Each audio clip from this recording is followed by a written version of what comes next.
Vous savez que ces gens-là qui nous ont enseigné ces choses, ils sont d'origine juive.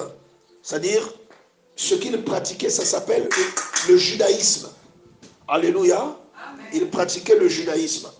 Et eux, ils célébraient Dieu le dernier jour de la semaine, le jour où Dieu s'est reposé, c'est-à-dire le samedi. Je te vois écarquiller les yeux parce qu'il y a quelqu'un qui croyait que le dernier jour, c'est dimanche.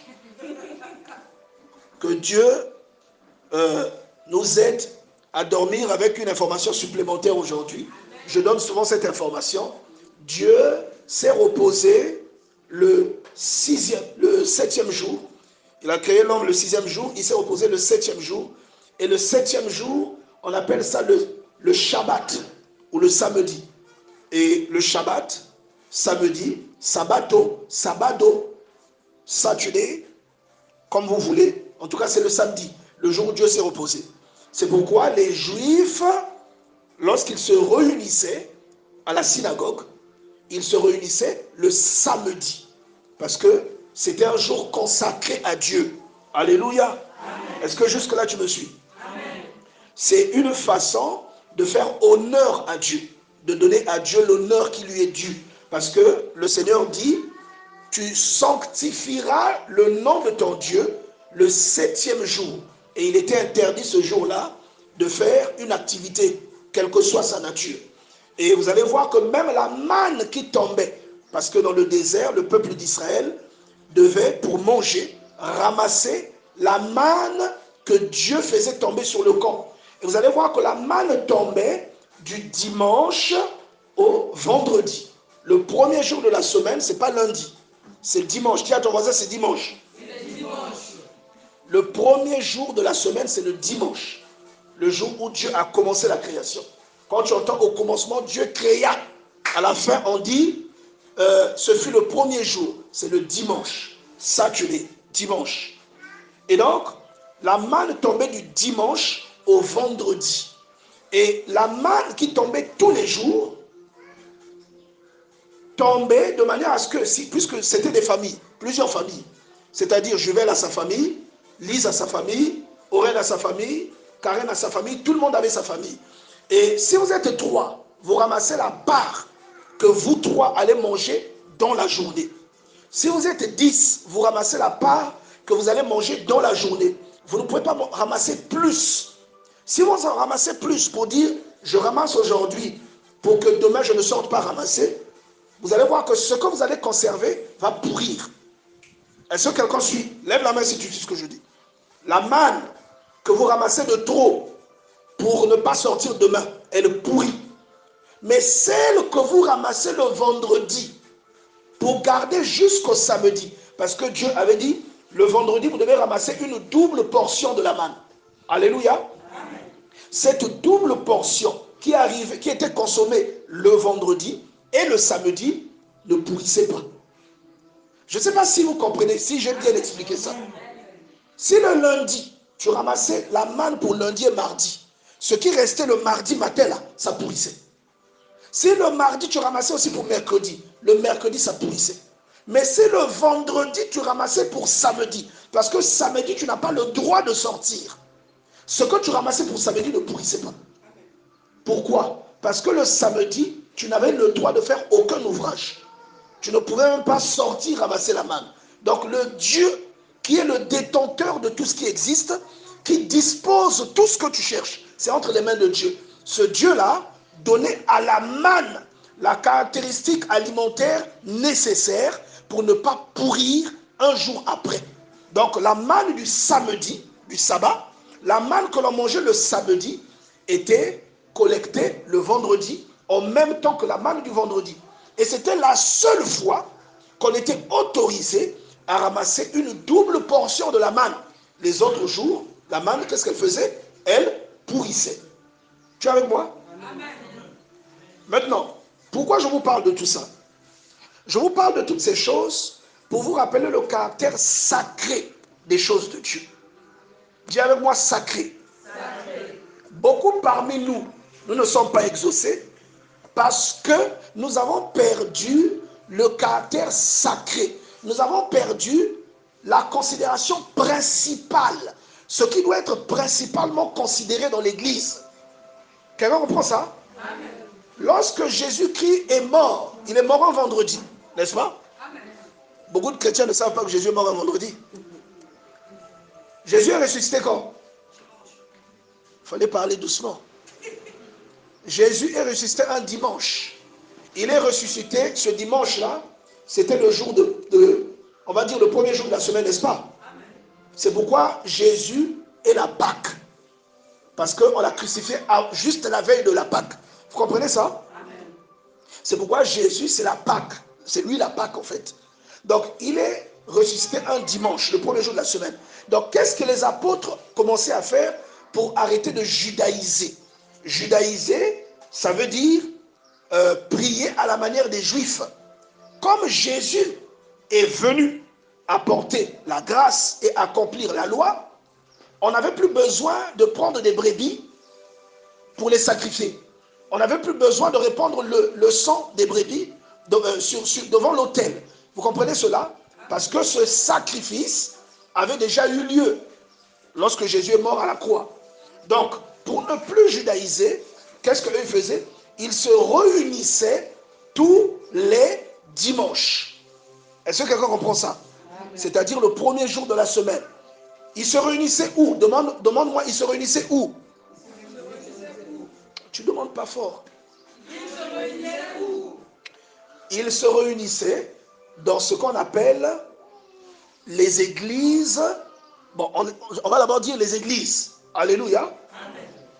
L'église. C'est d'abord à l'église qu'ils se réunissent. Et l'église, c'était quoi? Et vous voyez dans l'Ancien Testament, plutôt dans le Nouveau Testament, dans l'église primitive, il y a une différence entre le temple et l'église. Quelqu'un comprend ce que je dis là? Il y a une différence entre le temple qui servait à adorer Dieu et l'église. Les connotations ne sont pas les mêmes. Le temple, c'est toi. C'est-à-dire le temple, ce que représentait le temple de l'Ancien Testament, c'est chacun de notre cœur. C'est-à-dire ton cœur, mon cœur, c'est le temple. 1 Corinthiens chapitre 3, verset 16. Nous sommes le temple du Saint-Esprit. Donc le temple que Salomon a bâti, le temple que Esdras a reconstruit, ce temple-là, ça symbolise notre cœur. Alléluia. Amen. Mais l'église, c'est un ensemble de personnes qui ont reçu l'Esprit de Dieu. Je ne sais pas si j'arrive à vraiment donner l'explication.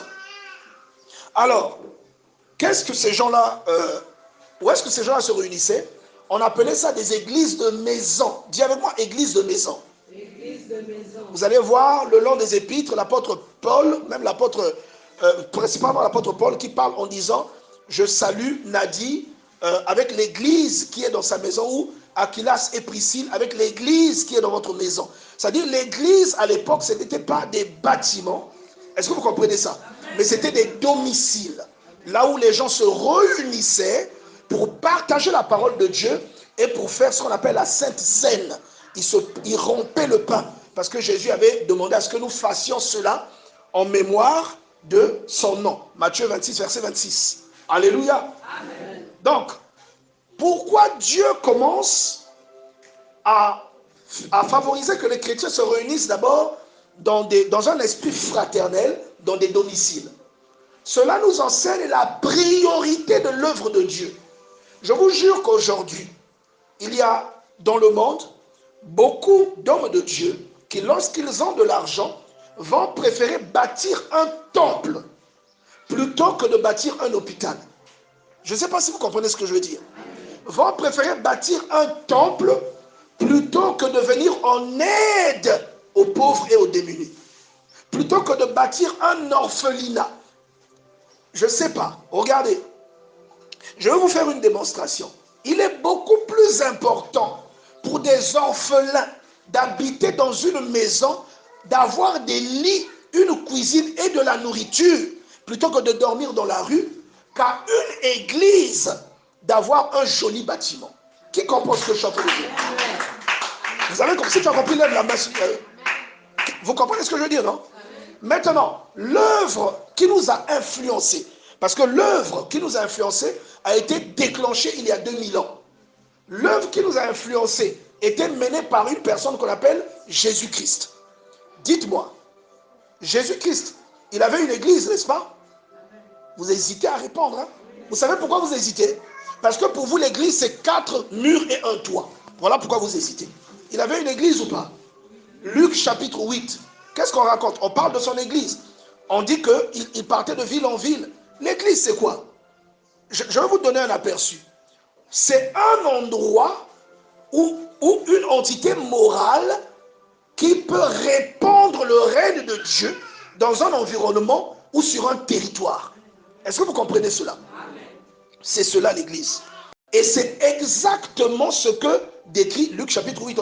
On parle de Jésus qui allait de lieu en lieu, répandant la bonne nouvelle, guérissant les malades. Est-ce que quelqu'un comprend ce que je suis en train de dire là? On parle de l'église. Donc on dit qu'il était soutenu par plusieurs personnes, dont Marie de Magdala, qui avait été délivrée, elle était possédée de plusieurs démons. Et il était soutenu, Jésus était financièrement soutenu par, comment vous l'appelez, la femme de l'intendant d'Hérode, avec beaucoup d'autres personnes de distinction. Luc chapitre 8, vous avez ça? Nous pouvons lire, hein? je peux regarder et lire rapidement. Luc chapitre 8. Alléluia. Est-ce que quelqu'un est avec moi? Amen. Luc chapitre 8, je vais lire à partir du verset 1. La Bible dit, ensuite Jésus allait de ville en ville et de village en village. Est-ce qu'il était seul? Vous hésitez. Moi, je vous recommande vraiment de lire la Bible. Prêchant et annonçant la bonne nouvelle du royaume de Dieu. Est-ce que vous comprenez cela? Est-ce que ce n'est pas le rôle de l'église? Et on dit, de qui était constituée cette église? Les 12 étaient avec lui et quelques femmes qui avaient été guéries d'esprits malins et de maladies. Marie, dite de Magdala, de laquelle étaient sortis 7 démons. Jeanne, femme de Chouza, intendant d'Hérode, Suzanne et plusieurs autres qui l'assistaient de leurs biens. Une grande foule. Bref, vous avez compris ce que j'essaie de vous dire. Donc, est-ce que tu commences à comprendre que l'église, ce n'est pas un bâtiment? Dis avec moi, l'église, ce n'est pas un bâtiment. L'église est un groupe de personnes animées par un même esprit. Vous comprenez cela? Donc, voilà pourquoi je te disais, regardez l'apôtre Paul fait la collecte en faveur des saints. Cette collecte, il aurait pu la faire, si l'apôtre Paul était de notre ère, il aurait pu faire cette collecte pour bâtir un temple. On dit que ça, c'est l'église de Paul. Est-ce que vous comprenez ça? Qui comprend ce que je dis ici? Mais qu'est-ce qu'il faisait? Cet argent était destiné, 1, aux pauvres, 2, les pauvres et les démunis, c'est la même chose, 3, aux saints qui étaient à Jérusalem et qui n'avaient pas de quoi subvenir à leurs besoins. Vous comprenez cela? Amen. Cela nous enseigne le caractère prioritaire auquel Dieu accorde à certaines choses et pas à d'autres. Vous serez bénis si vous sortez quelqu'un de la pauvreté, bien plus que si vous bâtissez un édifice. Je ne suis pas en train de vous dissuader de bâtir un édifice. Attention, moi-même j'ai envie de bâtir. Vous savez quels sont nos projets ici. Je suis en train de vous montrer la priorité. On va citer plusieurs priorités des choses de Dieu que nous avons reléguées au second plan. Ça, c'est le premier point. La Bible dit, là où 2 ou 3 sont réunis, en quoi? En mon nom. Donc, il y a d'abord le fait que nous soyons quelques-uns, de un. Deuxièmement, le fait que nous soyons réunis au nom de Jésus. Qu'est-ce que le Seigneur dit? Je suis au milieu d'eux. Donc, ce n'est pas, ne te dis pas que parce que nous sommes 3000 que Dieu est là. Est-ce que quelqu'un comprend cela? Ne pense pas. Le jour de la Sainte Seine, ils étaient 12 avec Jésus, 13. Dieu était là, oui ou non? Quelqu'un comprend ce que je dis?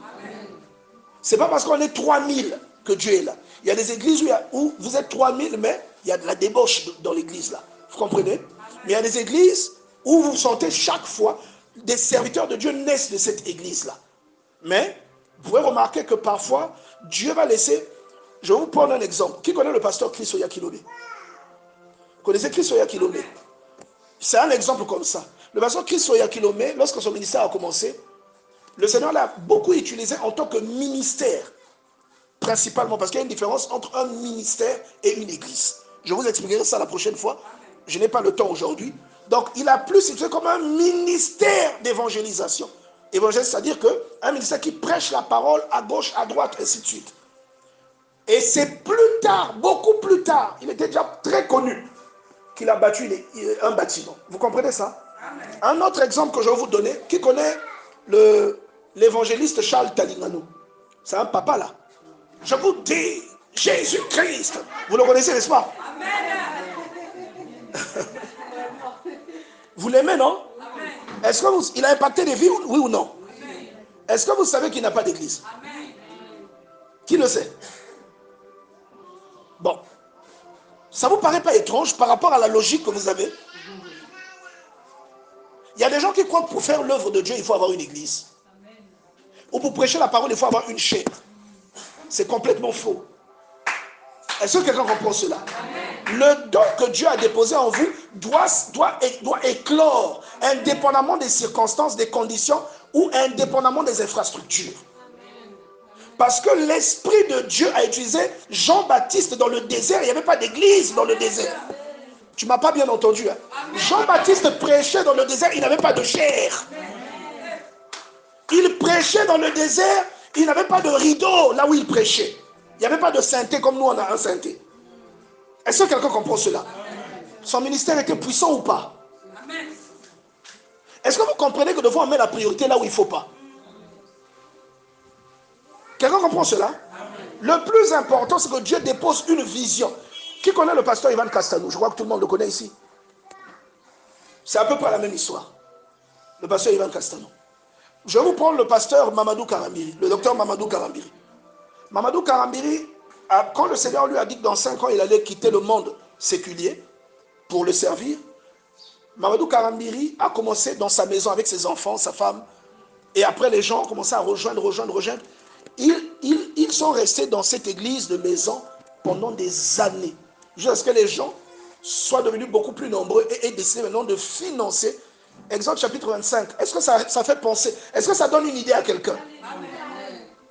Jusqu'à ce que le Seigneur ait touché des Eliab, que le Seigneur ait touché des comment tu l'appelles, des Betsalil et des Oliab pour bâtir des choses. Vous comprenez ce que nous disons? Regarde, la priorité dans une œuvre, c'est que cette œuvre convertisse les âmes, même quand vous n'avez pas de chaise où vous asseoir. Jean-Baptiste a converti des âmes, quand les gens venaient, il n'y avait pas de chaise. Regardez l'une des plus puissantes déclarations, les béatitudes, ou le sermon sur la montagne, dans l'évangile de Matthieu. Quand Jésus parle à la foule est assise où? Sur des chaises rouges. Elle est assise à même le sol. Ils ont été bénis. Ce discours, il y a 2000 ans qu'il a eu lieu. Jusqu'à aujourd'hui, ce discours résonne dans nos cœurs. Il a été proclamé en plein air. Il n'y avait pas de bâtiment. Est-ce que vous comprenez cela? C'est nous qui commençons à donner au bâtiment une valeur au-dessus même de la valeur de la conversion des âmes. Est-ce que quelqu'un comprend là où nous allons? Et je bénis toutes les personnes qui ont ce regard. Qui ont ce regard mature, dont les vies ont été transformées par exemple par ce ministère. Alléluia. Amen. Même quand ce ministère n'était rien du tout. Avant même que ce ministère ne commence à être exporté sur Internet. Ces gens qui ont été fidèles à la vision que Dieu a montrée. Ces gens qui sont venus avec l'envie de contribuer, d'apporter une pierre à l'édifice. C'est des gens qui ont compris la nature d'une œuvre. Est-ce que vous comprenez ça? Est-ce que quelqu'un a déjà pensé que le puissant message que Moïse a apporté, il le donnait dans le désert? Est-ce que quelqu'un a déjà pensé à ça? Qu'il n'y avait pas de climatiseur. Parce que Dieu disait à Moïse de lire la loi devant le peuple. Quand Moïse se tenait debout, qu'il lisait la loi, il n'y avait pas de climatiseur. Est-ce que quelqu'un comprend cela? Des vies ont été impactées, oui ou non? Amen. Des gens ont reçu l'onction, oui ou non? Amen. Dans le livre de Nombres, chapitre 11, la Bible parle d'un phénomène que Dieu déploie. Il dit qu'il va prendre l'esprit de Moïse pour le déposer sur les anciens. Est-ce que comme Moïse était en train de faire cette cérémonie, est-ce qu'il faisait cette cérémonie avec des standards? J'aime beaucoup ce que ICC a fait, la cité de gloire. J'ai envie, quand je vois ça, je dis, ah, Bethesda, ah, acclame un peu le Seigneur s'il te plaît. J'aime beaucoup ça. Parce que moi je rappelle aux gens, par exemple, que ICC a des hôpitaux. Est-ce que vous comprenez ça? Le pasteur Ivan dit qu'au début, il avait honte d'inviter les gens à l'église. Son église ne ressemblait à rien. Est-ce que quelqu'un comprend cela? Mais quand tu écoutais le pasteur Ivan, tu voyais le dépôt que Dieu avait déposé en lui. Et tu savais que le monsieur là, il ira loin. Est-ce que vous comprenez cela? Il a dépassé beaucoup de ceux qui l'ont précédé dans la francophonie. Et même chez les anglophones. Quelqu'un comprend ça? Le prophète Joël Francis Tatou, il m'a fait rire. Parce qu'il raconte dans un témoignage que les gens, il dit, les gens qui viennent dans son église, à Kinshasa, parce qu'en France c'est la France, hein, c'est bien, c'est joli. Mais à Kinshasa, les gens qui viennent dans son église disent, oh, prophète, ton service était bien, mais ton église ne te ressemble pas. Est-ce que quelqu'un comprend ça? Et il dit, Dieu lui a dit, Dieu m'a dit, regarde un peu le nom que tu as, Joël Francis Tatou. C'est un nom célèbre, c'est un nom connu. Combien de temps tu as mis pour bâtir ton nom? Et dans son dialogue avec Dieu, il va dire à Dieu, j'ai mis plus de 20 ans à me bâtir une réputation. Il dit, est-ce que tu penses que bâtir une église digne de ton nom va te prendre 2 ans, 3 ans? Je crois que la sœur Lise a compris, mais beaucoup n'ont pas compris. Hein. Il dit, le temps que j'ai pris pour te bâtir ton nom, est-ce que tu crois que facilement, tu vas avoir un édifice à la hauteur de ton nom, comme ça seulement, tout à coup, soudain? Est-ce que quelqu'un comprend cela? Dis à ton voisin, mon prochain d'abord. Tu n'as pas dit ça correctement. Alléluia. L'œuvre de Dieu, la principale, c'est l'évangélisation. Regarde, on n'appartient pas à une église parce que l'église est jolie. Est-ce que quelqu'un comprend ça? On appartient à une église. Dieu nous appelle à le servir afin de gagner des âmes. Ce n'est pas pour construire des beaux temples. Sinon, depuis le début, il aurait commencé comme ça. Depuis le début, le tabernacle, parce que le temple n'est que l'extension du tabernacle. Le temple, c'est la version améliorée du tabernacle. Depuis le début, Dieu aurait voulu que Moïse construise un temple joli, tout beau, tout neuf. Il a construit un temple amovible. Un temple que l'on pouvait déplacer. Parce que la priorité de Dieu, la plupart du temps, elle se trouve là où nous ne mettons pas la priorité. Tandis que nous disons, mais pasteur, mais il nous faut un gros ventilo. Alléluia. Vous avez vu notre gros ventilo, j'ai donné ça au pasteur Prince. Est-ce que vous voyez ça? Ils en ont plus besoin que nous. Parce que nous, quand même, on est aérés. Mais eux, ils sont dans une pièce fermée. Ils en ont plus besoin que nous. On a dit, pasteur Prince, j'ai un ventilo là-bas, un ventilo de plafond, là, il faut le prendre. Est-ce que vous voyez ça? Amen. Donc, la priorité, en fait, on doit demeurer. Ça, c'est l'un des premiers points sur les priorités que nous confondons dans l'église. Nous confondons ce pourquoi Dieu nous appelle. Il ne nous appelle pas pour que nous apparaissions tout beau, tout séduisant. Même si on est séduisant, ce n'est pas de notre faute.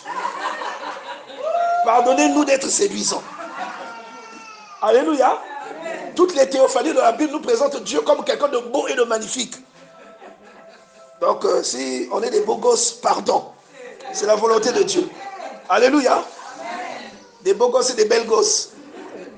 À l'image de Dieu. Est-ce qu'on peut acclamer un peu le Seigneur?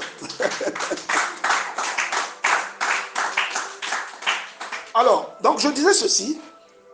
Il y a même, regardez, lorsqu'on respecte ce mécanisme de mettre d'abord en avant les choses prioritaires, les choses secondaires, c'est Dieu qui les fait pour nous.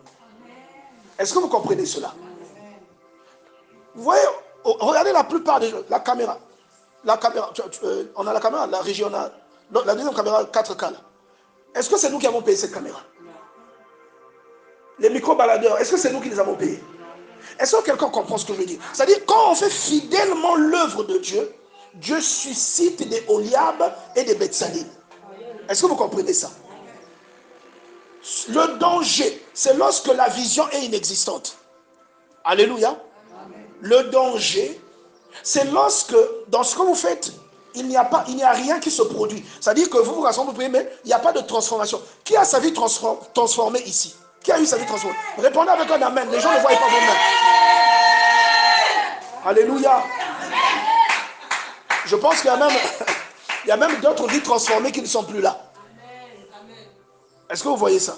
Je vous racontais la dernière fois, le frère Mano, l'un de mes fils, qui, quand j'ai été surpris, je suis allé sur son TikTok, j'ai vu que son TikTok ne comporte aucune vidéo de lui-même. Lui, il est maintenant à Brazza, ça fait des années. Mais il a été tellement impacté par ce que nous avons fait ensemble, son TikTok ne comporte que les vidéos du ministère Bethesda. Les extraits que nous publions avec lesquels nous évangélisons. Vous voyez que lui, il est à Brazza. Bon, s'il était avec nous, je ne sais pas si vous comprenez. Et je ne comprends pas comment il y a même des gens qui sont dans le ministère qui ne le font pas.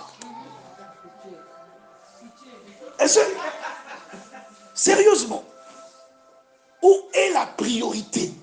Ne confondons pas les priorités. Moïse devait conduire des gens quelque part. Et dans l'œuvre de Dieu, nous conduisons des âmes quelque part. Alléluia. Nous conduisons des âmes quelque part. Vous savez, la plus grande église du monde, vous la connaissez, la plus grande église du monde? Qui connaît la plus grande église du monde? Ou qui connaît le pasteur qui a la plus grande église du monde? Je vous donne un indice, c'est un asiatique. Yonggi Cho. Qui connaît ce nom? Le pasteur Yonggi Cho. Vous avez déjà entendu le nom? Le pasteur Yonggi Cho, c'est la plus grande église du monde. Vous savez comment il a fait pour avoir la plus grande église du monde? Parce que il a suivi le modèle que nous lisons dans les Actes des Apôtres. C'est-à-dire, tel que nous nous réunissons là. On va dire, bon, évangile. De toute façon, tu es consacré. Allez, il va y avoir, essaie d'évangéliser chez toi là-bas. Et chez Évangile, c'est maintenant une cellule. On va dire, bon, Priscilla, tu es consacré. Essaie d'évangéliser. Chez elle, c'est maintenant une cellule. Lise, tu es consacré. Et c'est comme ça que comment on appelle ça? Comment on appelle ça? D'annexe en annexe, il y a un terme. Le terme là. De cellule en cellule, de cellule de prière en cellule de prière, il s'est retrouvé avec la plus grande église du monde. Le pasteur Yonggi Cho. Et ça, c'est le modèle que les apôtres utilisent dans les actes des apôtres. Dites-moi, est-ce que vous avez déjà lu dans le livre des actes des apôtres que Pierre avait une église? Non, peut-être c'est moi qui lis mal la Bible. Hein. Pierre avait une église ou non? Est-ce que vous remarquez que même leur apostolat se caractérisait en une grande mission évangélique? Qui a déjà remarqué ça? Vous voyez ça, non? Même Paul, son apostolat s'est caractérisé dans une mission géante évangélique. Il a parcouru tout le monde connu de l'Empire romain. Vous voyez ça? Il a fait tout le circuit pour évangéliser partout. Et partout, il implantait des églises. Quand on dit implanter des églises, ça ne veut pas dire que quand tu arrives là, tel dit cocher à l'église. Ce n'est pas ce que ça veut dire. Ça veut dire qu'il partait et là où il était logé, la plupart du temps, c'est là. Et l'apostolat, c'est cela aussi. Alléluia. Il déposait quelque chose. Et quand il partait, un an après, il repartait voir comment se portaient ces fidèles-là. Est-ce que vous voyez ça? Alléluia. Mais vous voyez qu'il y avait, par exemple, les disciples qui s'occupaient des... Voilà, que les frères qui s'étaient convertis, qui étaient tous ensemble, certains dormaient là, ils se partageaient tout ce qu'ils avaient, ils vendaient ce qu'ils possédaient, ainsi de suite, ainsi de suite. C'était plus la communion. Et je vais attirer votre attention. Dans ce qu'ils collectaient de leur vente, ils bâtissaient des temples. Ils faisaient quoi? Ils distribuaient aux pauvres. Dis à ton voisin, on s'est trompé de priorité. On s'est trompé de priorité. Bon, pour satisfaire même la curiosité de certaines personnes, on est seulement obligé de suivre ces logiques-là. Mais en réalité, quand on voit la Bible, la priorité est ailleurs. Ça, c'est la première chose. La deuxième chose, un pasteur qui a de l'onction, parce que nous confondons souvent, ce n'est pas forcément un pasteur qui est célèbre. Est-ce que quelqu'un comprend ça? Un pasteur que Dieu appelle à changer votre vie. Parce que vous savez que il y a des lieux qui sont associés à notre épanouissement. Il y a des lieux où Dieu lui-même nous dit que c'est là. Le témoignage là, ici, moi j'ai même baillé ça. Parce que j'ai l'impression que 80% de personnes donnent ce témoignage ici. Je me rappelle du témoignage de la sœur Lise, qui ne savait pas comment venir ici, mais qui a entendu une voix l'orienter. Qui a déjà entendu le témoignage de la sœur Lise? Une voix l'orienter. Jusqu'à lui dire, va comme ça, vire à gauche, vire à droite, fais ceci, fais cela. Entre là. Elle est entrée. Alléluia. Donc Dieu s'était trompé d'envoyer ici où il a eu raison. Il a eu raison. Alléluia. On acclame le Seigneur. Qui a écouté la modération de la sœur Lise il y a 2 semaines? Maintenant, si tu avais été transformé par cette édification, est-ce que tu peux te donner un amen? Est-ce que quand la sœur Lise est arrivée, elle pouvait faire une chose pareille? Donc finalement, vous confirmez que Dieu a fait du chemin avec elle. Le Dieu qui l'avait orienté pour lui dire passe à gauche, vire à droite, c'est le même Dieu qui a fait du chemin avec elle jusqu'à lui rendre capable de faire ce qu'elle a fait il y a 2 semaines. Vrai ou faux? Bon, j'ai pas envie de citer d'autres noms. Pardonnez-moi. Je sais que vous voulez que je vous dédicace. Je ne vous dédicace pas. On acclame le Seigneur, s'il vous plaît. C'est pourquoi je suis tellement heureux quand la sœur Aurèle n'est pas consciente de la joie qu'elle m'apporte. Hein? Quand je la vois maintenant là, elle n'est pas consciente de la joie qu'elle m'apporte. Quand je vois la sœur Landra, elle n'est pas... C'est-à-dire, il y a des gens qui ont du potentiel ici, mais qui ne sont pas conscients de leur potentiel. Et vous savez, quand vous lisez la Bible, Jésus avait 12 apôtres. Judas est mort, il a été remplacé par qui? Pasteur, ne réponds pas, non, ne réponds pas. Tu as déjà répondu, bon, j'ai un peu embrouillé. Judas a été remplacé par qui? Par qui? Bon, toi, tu as entendu ça derrière là. Il a été remplacé, ça commence par Matthias. Amen. Il a été remplacé par Matthias, n'est-ce pas? Bon. Quand vous écoutez le récit de l'apôtre Paul, d'après sa conversion, il dit qu'il est parti voir les apôtres. Il n'a vu que l'apôtre Pierre et Jacques. N'est-ce pas? Les autres étaient où? Est-ce que ça veut dire que les autres ne faisaient plus l'œuvre de Dieu? Est-ce que vous avez remarqué que même l'apôtre Paul, à un moment, il va éclipser tous les autres apôtres? Qui a remarqué ça? Est-ce que vous comprenez ça? L'apôtre Paul a écrit la moitié du Nouveau Testament. Et ça, c'est même ce qu'on a retrouvé. Parce qu'il y a d'autres lettres qu'il cite lui-même dans ses lettres. Il y a des lettres qui ne sont pas dans la Bible. Qu'il cite. Que j'ai écrit une lettre à telle église, mais on n'a pas la lettre là ici. Parce que les épîtres, en fait, c'est des lettres. Épîtres, c'est lettres. Il a éclipsé les autres. Est-ce que ça veut dire que les autres ne servaient pas? Ça veut dire que les autres ne gagnaient pas les âmes? Une personne qui va t'emmener auprès de Dieu n'est pas forcément une personne populaire.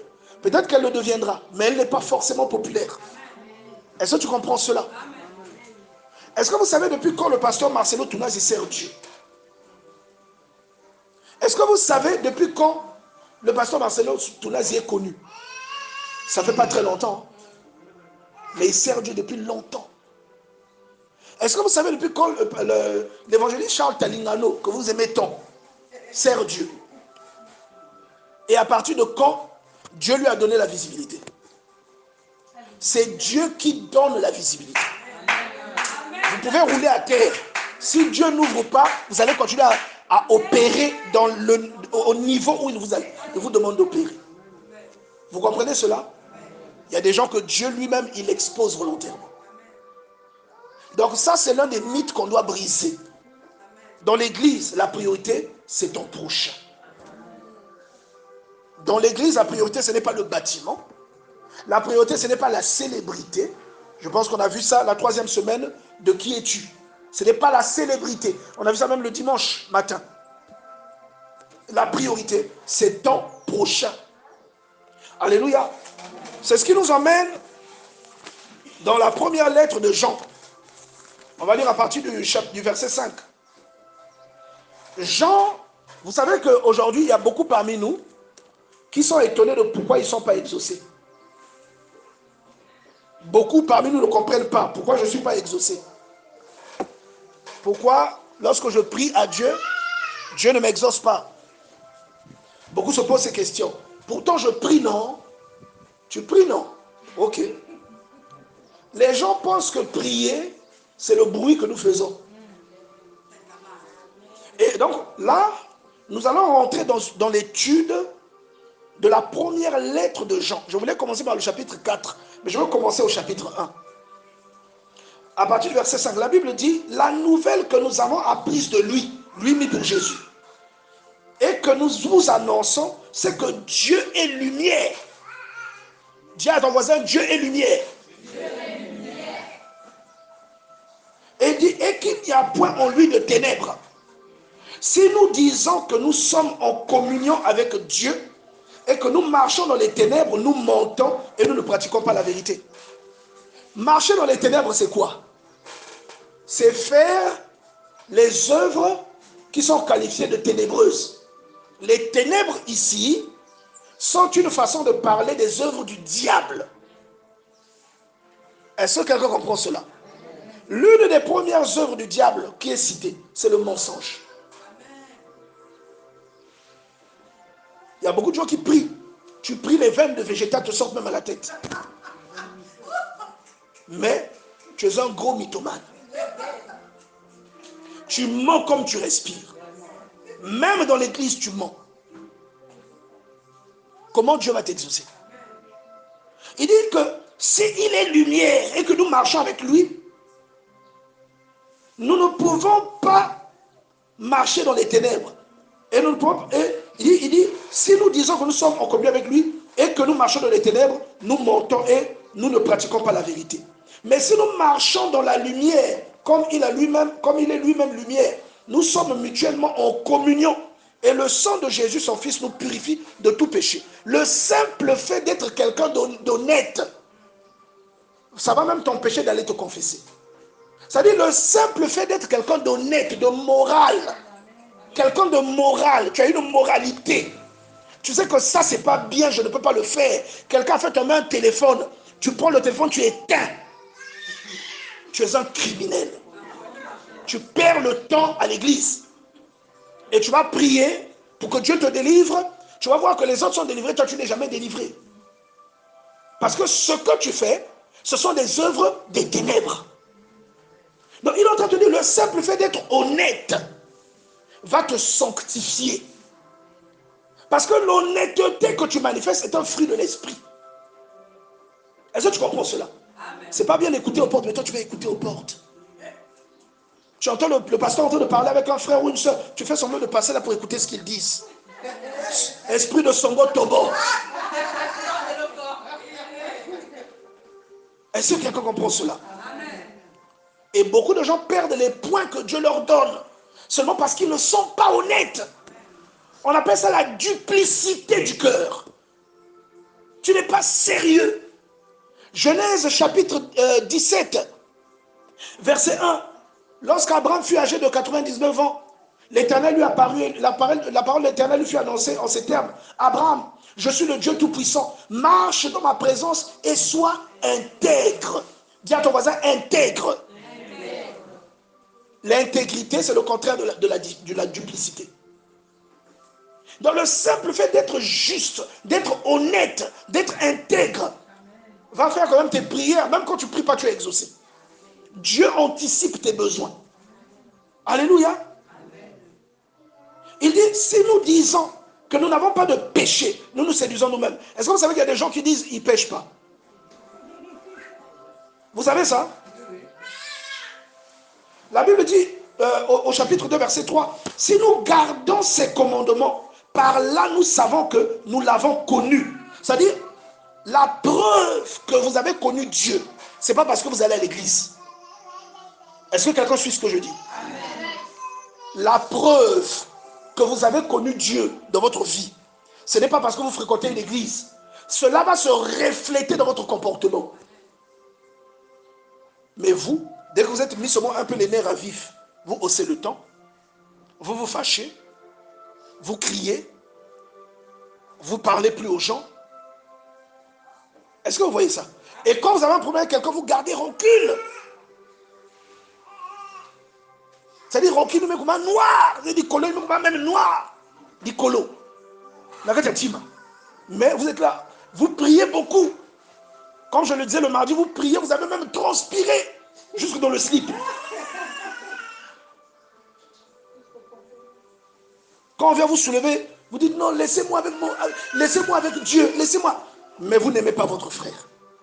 Et quand la Bible parle de frère ici, il ne parle pas de votre frère, même Boutma ensemble, non. Il parle du prochain, de votre prochain. Est-ce que quelqu'un comprend cela? Lève la main si tu es avec moi, s'il te plaît. On va poursuivre. Il dit ceci. Celui qui dit je l'ai connu et qui ne garde pas ses commandements est un menteur. Donc si tu dis que tu as connu Dieu, mais que c'est toi qui sors avec le mari de quelqu'un, dis-moi un peu. Moi j'aimerais que tu m'expliques. Peut-être que je n'ai pas bien compris la parole de Dieu. Explique-moi ta prière là. Elle sera exaucée comment? Alléluia. Amen. Ne sois pas intimidé, réponds. Alléluia. Amen. Explique-moi. Parce qu'en faisant ça, qu'est-ce que tu fais? Vous savez, la vérité, elle est comme, quand on était petit, on nous donnait un médicament, la flavoquine. Il y avait un ndoudi aussi. C'est-à-dire, moi, dès que je voyais la couleur, dès que je fais ça, avant que ça aille dans la bouche, je vomis. La parole de Dieu ressemble à un traitement. Ça ressemble à une piqûre. Quand l'enfant est malade, vous le piquez, il va pleurer. Mais ça va lui faire beaucoup de bien. Ça va lui sauver la vie. Regarde, il dit une chose simple. Celui qui dit je l'ai connu, ça dit j'ai connu Dieu. Bon, on va commencer par le début. Qui a connu Dieu ici? Qui connaît Dieu? Tu as maintenant peur de lever la main. Qui connaît Dieu? Mais pourquoi vous ne levez pas les mains? Vous voyez maintenant votre vie. Regarde ton voisin, dis à ton voisin, tu vois ta vie. Il ne t'a pas entendu, dis-lui, tu vois ta vie. Parce que vous savez que si vous dites je l'ai connu, votre conscience va vous parler de ce que vous faites qui démontre qu'en réalité vous l'avez connu seulement de la bouche. Votre cœur est loin de lui. Alléluia. Amen. Votre cœur est loin de lui. Il dit, celui qui dit je l'ai connu, mais qui ne garde pas ses commandements est un menteur et la vérité n'est pas en lui. Mais celui qui garde sa parole, l'amour de Dieu est véritablement parfait en lui. Là, nous savons que nous sommes en lui.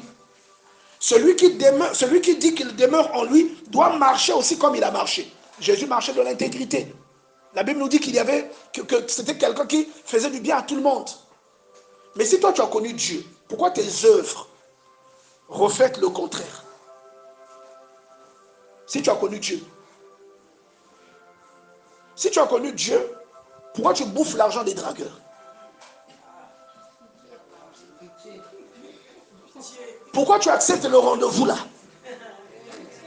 Tu sais que non, c'est un dragueur, un cop, Ngumba, un Ngumba.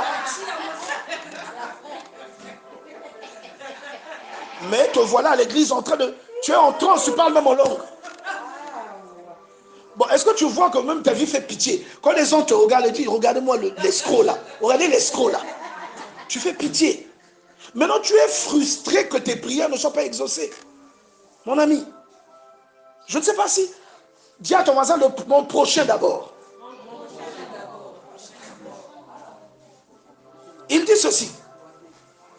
Celui qui demeure en lui doit aussi marcher comme lui. Est-ce que vous comprenez cela? Amen. Celui qui dit qu'il est dans la lumière, verset 9, et qui est son frère est encore dans les ténèbres. C'est-à-dire, toi là où tu es, tu penses que tu es dans la lumière, non? Dieu vient te dire, si tu hais les autres, tu es dans les ténèbres. Et il y a beaucoup de prieurs qui disent qu'ils prient, mais qui ont de la haine pour les autres. Vous avez la haine pour les gens qui travaillent avec vous. Vous avez la haine pour les gens qui habitent avec vous. Vous avez la haine pour les gens qui sont dans le même quartier que vous. Vous avez la haine pour les gens qui partagent la même famille que vous. Vous haïssez les gens, mais vous dites que vous priez. Il y en a même le matin quand tu sors, tu es trop belle. Même pour dire bonjour aux voisins. Surtout avec ta petite voiture. Moi, lunetta, on a zoulaï tout. Tu trouves qu'ils ne te peuvent pas. Donc quand tu roules là, tu as l'impression qu'on est en train de chanter Yo, Leki Bango. Donc dans ta voiture là, Oh, Leki Bango. Il y a quelqu'un qui est en train de faire ton atalaku. Dis à ton voisin, mon prochain d'abord. Alléluia. Amen. La parole de Dieu est claire. Il dit, celui qui dit qu'il est dans la lumière, mais qui est son frère. Haïr son frère, c'est quoi? C'est pas seulement parce que tu ne l'aimes pas. Haïr ton frère, c'est aussi refuser de pardonner à ton frère. Frère, là, c'est pas seulement Bakala. Non. Frère, ça veut dire le prochain. Ça veut dire ça peut être un homme ou une femme. Moutmon Salang est la main noire. Jusqu'à ce qu'il avait que vous foi. Mouké causé diabète. Même si nous avons descendu. Est-ce que quelqu'un comprend ça? Et tu cherches l'exaucement. Tu cherches la guérison.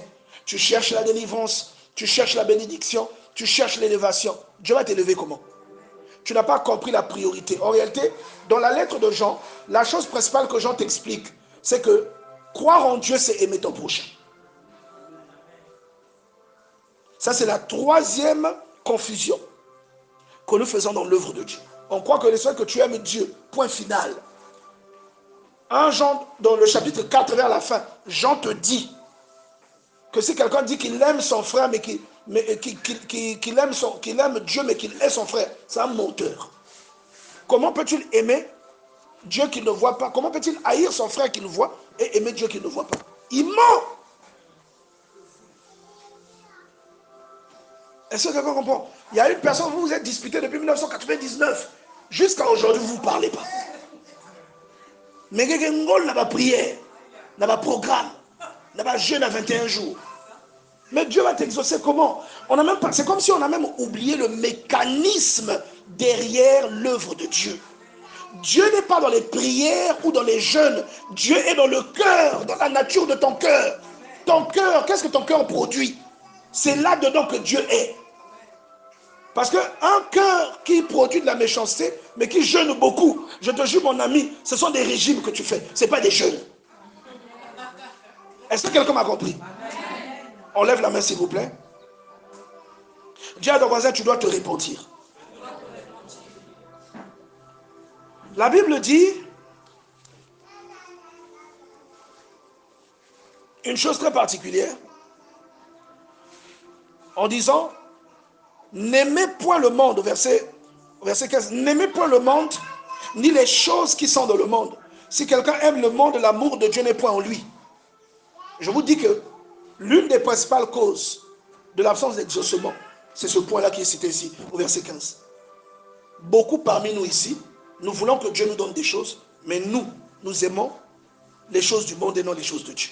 Regardez seulement les statuts qui nous permettent d'évangéliser, de convertir des âmes. Vous pouvez poster 1 ou 2 fois. Après, vous préférez perdre vos mégas sur des futilités sur Internet que d'être utile au royaume de Dieu en postant une chose qui peut convertir une âme, qui peut détourner quelqu'un du péché. Dis à ton voisin, change. Alléluia. Et vous savez que la plupart du temps, l'échec de notre vie, nous l'attribuons à Dieu. La plupart du temps, nous attribuons l'échec de notre vie à Dieu. C'est une honte. Dieu n'échoue jamais, vous le savez. Dieu n'échoue jamais. J'ai pas envie de troubler avec ma voix angélique. Même si, vous voyez, j'ai pas envie de sortir Roselito.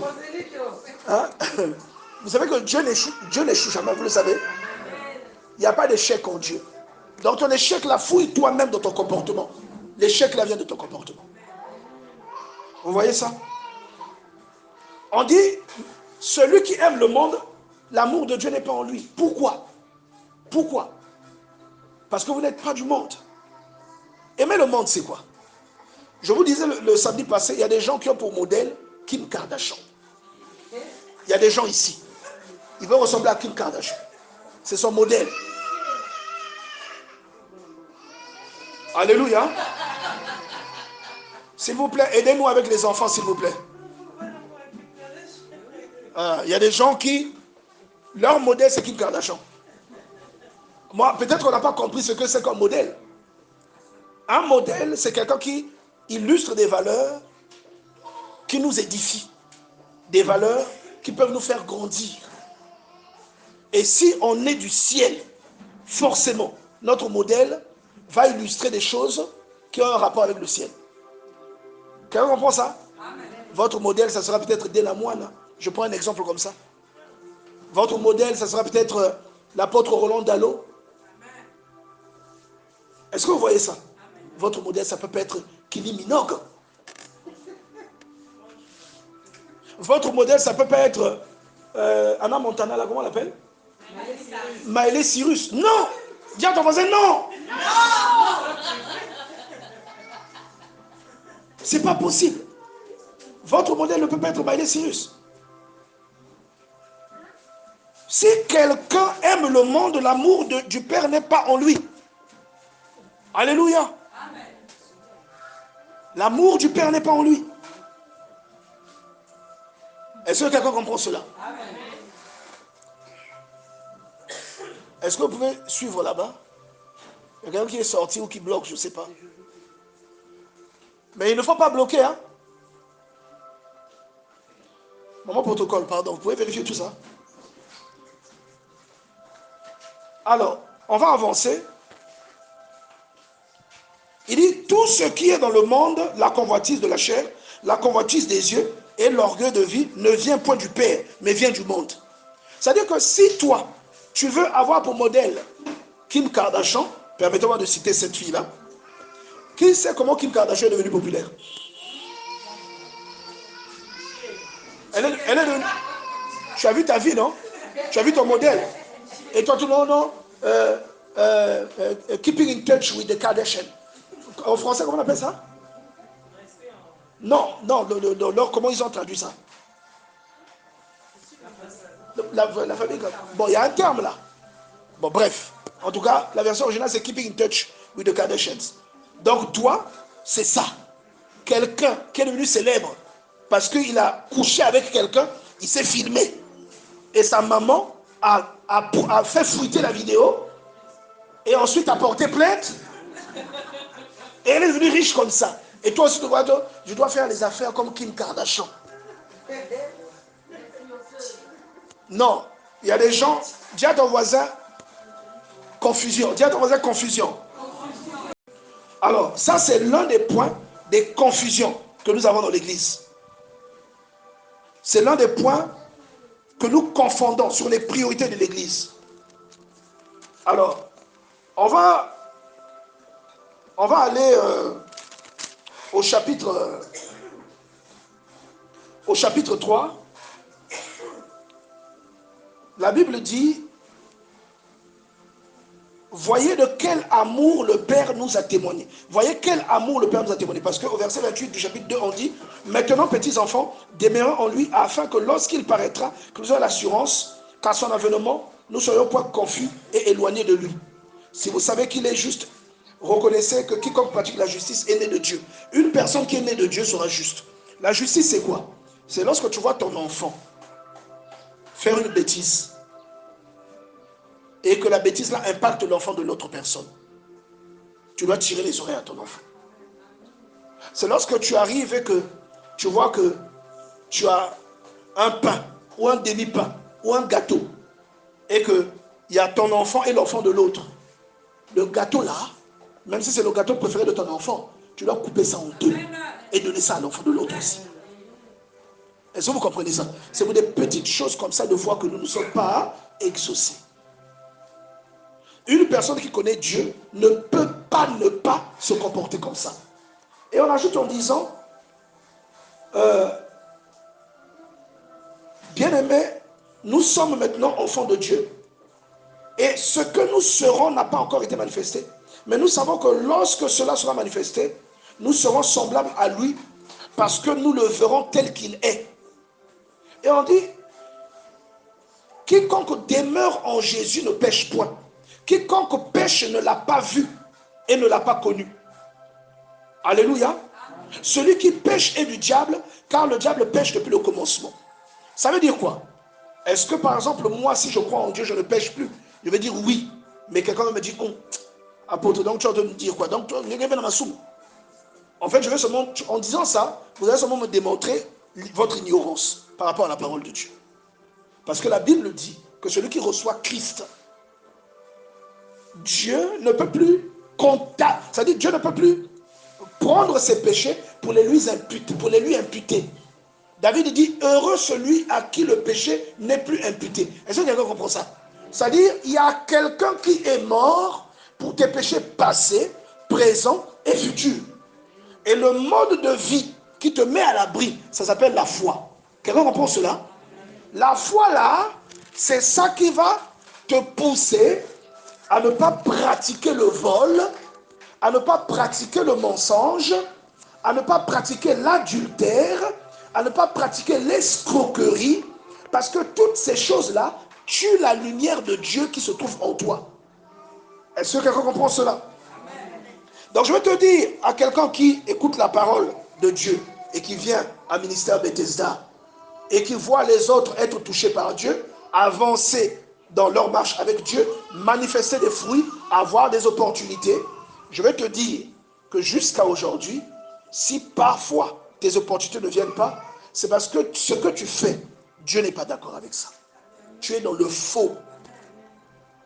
Tu pries beaucoup, mais la prière, ce n'est pas ce qui sort de notre bouche. Le psaume 91 et le psaume 51 dit, tu ne dégaines pas un cœur meurtri et contrit. Un cœur brisé et contrit. Alléluia. La prière que Dieu regarde, c'est la nature de notre cœur. Si tu pries beaucoup, je l'ai dit tout à l'heure, mais que tu dragues la femme de ton voisin ou de ton copain, tout ce que tu vas faire, fais-le. Acclame, hein, mais tu n'avanceras pas. Est-ce que quelqu'un comprend ça? Si tu pries beaucoup, mais que tu ne respectes pas tes parents, mon frère, on peut parier. Ce que tu vas faire, tu vas le faire, mais tu n'avanceras pas. Tu pries beaucoup, tu rends triste ta maman, tu rends triste ton papa. Tout ce que tu vas faire ne marchera pas. Tu pries beaucoup, mais que tu accuses ton papa de sorcellerie sur ta vie. Tu accuses ta maman de sorcellerie. Toi aussi, tes enfants t'accuseront. Est-ce que quelqu'un comprend? Retiens ce que je te dis aujourd'hui. Retiens ce que je te dis. Parce que ce que tu fais est une contradiction avec les préceptes du Dieu dans lequel tu crois. Lorsque tu crois en Dieu et que tu sors avec la femme d'autrui, que tu sors avec le mari d'autrui, tu es un comédien. Tu es un comédien. Parce que ce que tu fais, c'est le diable qui inspire ça aux gens. Ce n'est pas Dieu. Donc toi-même déduis ton nom de famille là. C'est le nom de famille de quel père? Est-ce que c'est le nom de famille de Dieu ou est-ce que c'est le nom de famille du diable? Tu connais ton père. Quand on dit les enfants de Dieu, levez la main. Toi-même, quand tu lèves la main, tu es conscient que ton père, le diable, vous faites vos choses ensemble. Il y a un tonton là, à un moment, il t'appelle. Il est marié. Quand tu regardes l'appel, tu fais semblant. Il y a aussi un tu fais semblant. Alléluia. Lève la main, s'il te plaît. Quand le tonton là t'appelle, toi, allez. Il y a aussi un A. Vous pouvez répondre, mais toi, tu sais que tu vas répondre. Après, oui, allô. Surtout quand tu es devant des gens. J'arrive. Tu sais que tu vas aller commettre un péché. Vrai ou faux? Vrai. Mais la nuit, tu vas beaucoup prier pour que Dieu se souvienne de toi et qu'il te donne ce que tu lui demandes. Dis à ton voisin, Sony. Tu n'avanceras pas. Oui, ça c'est même Sonia. Hein? Tu sais que quand il t'a appelé là, tu vas aller, non? Donc là, tu vas aller te laver, te nettoyer bien. Pour que lui se retrouve. Donc en fait, tu es en train de préparer le péché. C'est-à-dire que tu es en train d'embellir le péché que tu vas aller commettre. Et après, tu vas prier pour que, Seigneur, souviens-toi de moi. Je veux que tu renonces à cette vie à partir d'aujourd'hui. Cette vie va briser beaucoup de choses dans ton existence. Cette vie va te causer du retard. Dieu ne peut pas travailler avec toi comme ça. Dieu ne peut pas te bénir comme ça. Est-ce que quelqu'un comprend cela? C'est-à-dire que tu te laves bien et tu mets aussi ton meilleur parfum pour aller servir le diable. Tu sors, tu mets tes meilleures lunettes, tu arrêtes le taxi climatisé pour ne pas transpirer parce que tu veux pécher en paix. Tu veux être propre quand tu vas pécher. Tu arrives sur le lieu du péché, tu le vois, tu fais semblant de bouder. Vous les femmes aussi, vous êtes quand même bizarres. Hein? Tu es quand même allé là-bas. Mais quand tu le vois, tu boudes. Mais tu es allé faire quoi là-bas? Et finalement, tu prends du jus, oui, un peu seulement. Mais tu finis la bouteille. Oui, tu manges aussi. Vous voyez ça? En fait, regardez, Dieu, quelquefois, nous sommes disqualifiés dans des petites choses. Nous sommes extraits, c'est-à-dire, nous sommes boutés hors de la foi, de la vie que Dieu que nous menons, par ces petites choses-là. Mais le miracle que tu cherches viendra comment? Parce que le monsieur avec lequel tu vas, la femme avec laquelle tu vas, il a un mari. Le monsieur a une femme. Est-ce que tu connais la vie de prière de cette personne? Bon, tu viens faire un truc comme ça dans mon dos, même si je doute qu'on puisse me faire ça. Mais imagine que tu veux me faire à moi. Est-ce que tu vois la malédiction qui viendra dans ta vie? Est-ce que quelqu'un comprend ce que je dis? Mais tu seras maudit. Et les gens croient que pour être béni, pour avoir une onction, il faut seulement être devant la chair. Non, il y a beaucoup de gens que vous croisez dans la rue, ils ont l'onction de Dieu. Ils ont l'onction de Dieu, mais ils ne sont pas populaires. Ils ne sont pas avec des micros, mais ils ont l'onction de Dieu. Il y a des gens contre lesquels vous vous fâchez, vous refusez d'adresser la parole à ces gens-là. Mais ces gens-là ont l'onction de Dieu. Et il y a des choses dans votre vie qui ne marchent pas seulement à cause de ces gens. Mais vous êtes loin de soupçonner. Vous partez à Manenga, vous partez à la montagne. Dieu te dit, va seulement faire la paix avec la personne que tu as calomniée. C'est tout. Et le mari des gens. Je me rappellerai toujours, lorsque le Seigneur m'a appelé au ministère, avant qu'on me consacre, j'avais un programme spécial avec Maman Victoire. Ce programme-là avait duré 1 an, de manière régulière. Un jour, j'ai croisé une ex. Moi, ne me regarde pas comme ça, moi aussi j'ai eu un passé. Hein. Alléluia. Acclame un peu le Seigneur.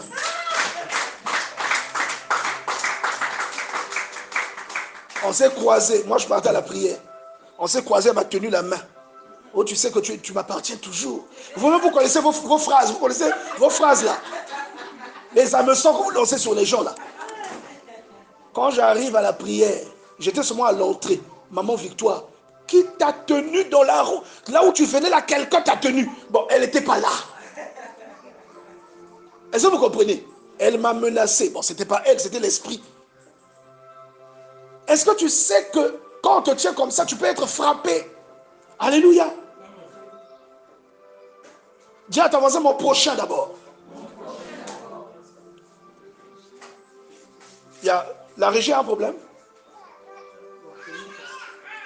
D'accord. C'est pas grave, ça va se rétablir. Alléluia. Est-ce que quelqu'un comprend cela? On est presque à la fin. Donc, rends-toi compte, mon ami, qu'on m'a fait, Maman Victoire, l'esprit l'a saisi Elle m'a dit, quelqu'un est en train de te toucher. J'ai dit, mais elle a su ça comment? J'étais peut-être même à 20 minutes de chez elle quand ça s'est produit. Elle a su ça comment? En fait, ce n'était pas elle, c'était Dieu qui m'avait vu. Elle m'a dit, personne n'a le droit de te toucher. Est-ce que vous comprenez ça? Bon, maintenant, moi, mon corps, là, toi, tu vas venir me séduire.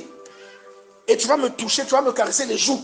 Bon, est-ce que tu comprends un peu quand tu fais ça avec le papa d'autrui ou avec la femme d'autrui? Est-ce que tu comprends la malédiction qui va tomber dans ta vie? En fait, Jean est en train de t'expliquer ici, il est impossible de se considérer comme un enfant de Dieu tant qu'on est dans ces choses-là. Tant qu'on est dans ces choses-là, c'est impossible de se considérer comme un enfant de Dieu. Il faut changer. Mais il n'y a pas que ça, il y a aussi le mensonge. Il y a même des femmes qui sont mariées qui font ça. Est-ce que vous voyez ça? Et il y a même des courageux. C'est-à-dire que toi, quelqu'un est marié. Tu vas faire le poids là-bas, dans le but que la personne puisse chasser sa femme. Parfois, tu vas traîner une malédiction de 20 ans. Tu ne sais pas, ça vient d'où? Ça vient de là. Pendant 20 ans, malédiction. Si je parle à ton cœur, lève la main, s'il te plaît. Vous voyez ça?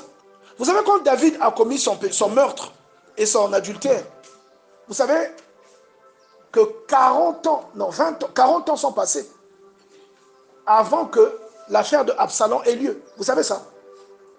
Parce que, si vous lisez bien les détails, dans le 2e livre de Samuel, on vous dit bien que lorsque Absalom est revenu, il a passé 2 ans sans voir le roi. Ensuite, il a fait dire à Joab, il a dit à Joab, va dire au roi, si c'est comme ça, donc il fallait que je reste chez moi ou bien il vaut mieux que je meure. Et David va demander à son fils de venir le voir. Il ne le voyait plus parce qu'il avait tué son frère. Donc, ils vont se réconcilier. Et après cela, la Bible dit 40 ans après, 40 ans après, Absalom s'est procuré 50 personnes qui couraient devant lui. C'est procuré un char, 50 personnes qui couraient devant lui. Il a commencé à séduire tout le peuple. 40 ans après, le dégât que David avait commis. 40 ans après. 40 ans après avoir couché avec la femme d'autrui, son propre fils a couché avec ses femmes. Donc en fait, il y a un truc que tu as fait,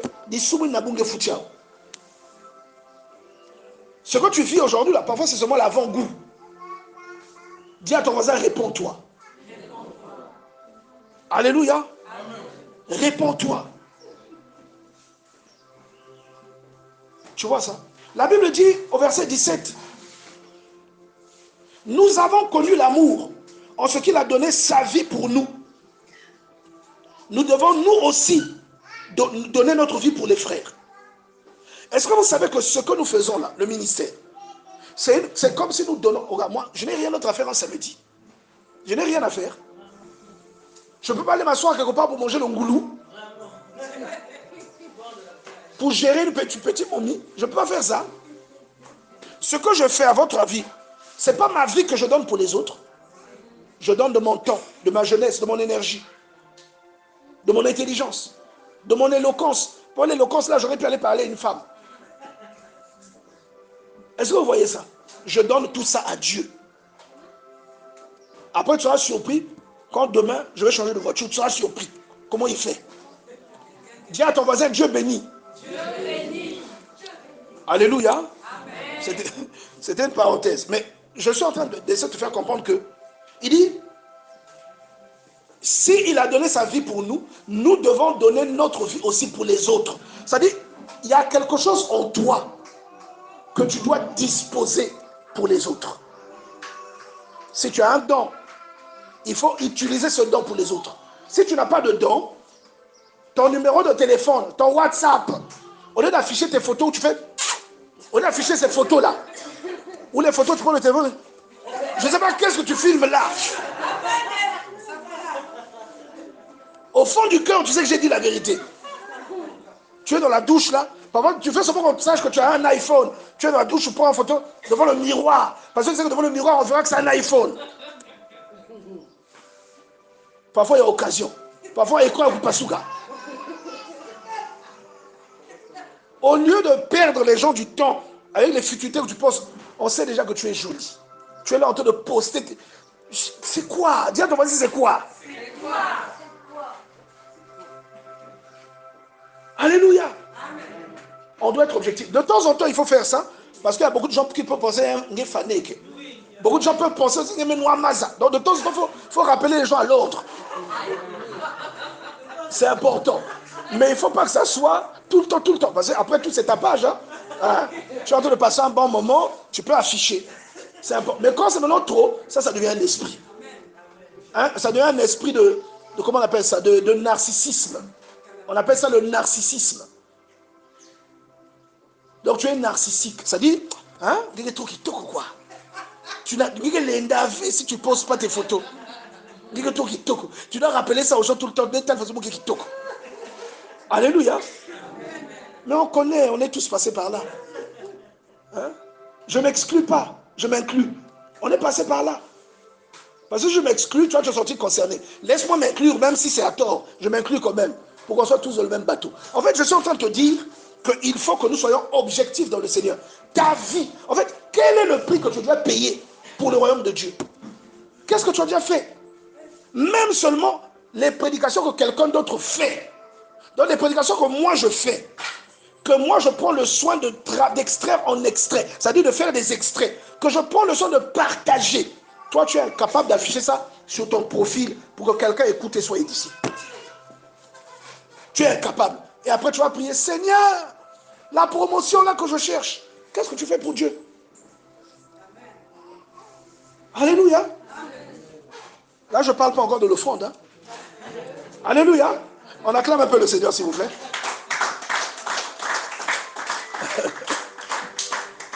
Est-ce que cette parole parle à quelqu'un? Que Dieu nous aide à... Il dit ceci, regarde, il dit, si quelqu'un possède des biens du monde, et qu'en voyant son frère dans le besoin, il ferme ses entrailles, comment l'amour de Dieu est-il en lui? Tu peux dire que tu aimes Dieu, mais si il y a un nid, sache que ce que tu dis, ce n'est vrai que pour toi. Il y a des gens, dès qu'ils voient quelqu'un venir à la maison, ils prennent ce qu'il préparait là, ils enlèvent ça du feu. Ils mettent ça d'abord à côté. Pour attendre que la personne parte d'abord. Tu avais payé le pain, tu arrives là. Il y a un collègue qui arrive, là, il s'assoit. Toi, tu as commencé à manger le pain. Tu as attendu. Il y a quelle heure? Ça, tu me nommes Kangé. Les secondes vont faire corps. Et qu'est-ce que tu fais? Tu prends ton courage pour couper quand même le pain. L'autre est à côté, tu coupes le pain, tu entames le pain. Ah, tu disais quoi? Hein? Tu disais quoi là? C'est pour l'embrouiller. Tu sais que tu es en train de lui refuser le pain. Dis à ton voisin que mon nimi. Mais pourtant, tu pries beaucoup. Mais comment tu peux manger devant l'autre? Tu fais le gros dos pour qu'on ne te demande pas. Et tu manges devant l'autre. Est-ce que tu comprends ça? Non. Dis à ton voisin, non.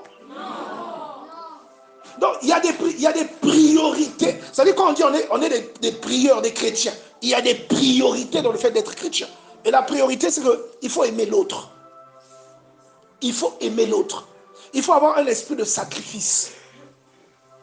Il est en train de dire que si quelqu'un possède les biens de ce monde, mais qu'il ne donne pas, qu'il ferme, l'autre est dans le besoin, mais il ferme. Comment l'amour de Dieu demeure-t-il en lui?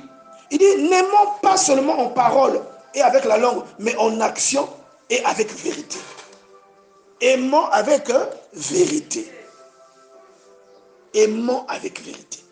Regardez, ce que nous sommes en train de faire va rendre nos prières puissantes. Ce que je vous dis aujourd'hui, si vous appliquez ça, vos prières deviendront puissantes. Parce que si vous arrêtez avec le tonton de Trouille, vous arrêtez avec la tontine de Trouille. Moi, j'ai un ami, à l'époque, on était ensemble à l'université. Cet ami m'avait raconté une chose. Il dit, mon frère, je travaille quelque part, mais la femme de mon patron, on dirait, j'avais remarqué qu'elle m'appréciait. Et donc, qu'est-ce que j'ai fait? Elle m'appréciait beaucoup. Qu'est-ce que j'ai fait? Moi aussi, j'ai montré la position. Et elle a commencé à inventer des missions à Dolisie. Donc, quand elle dit, je vais à Dolisie, elle va avec moi. Ou bien, si elle ne veut pas dire ça clairement à son mari, ce jour-là, moi, je dis que je suis malade. Et on va tous les deux à Dolisie. Quand on arrive à Dolisie, là-bas, feu. Elle est la femme de Trouille. Et quand c'est comme ça, t'inquiète, la femme là, elle sera jolie. Hein, pour que tu sois heureux quand tu manges.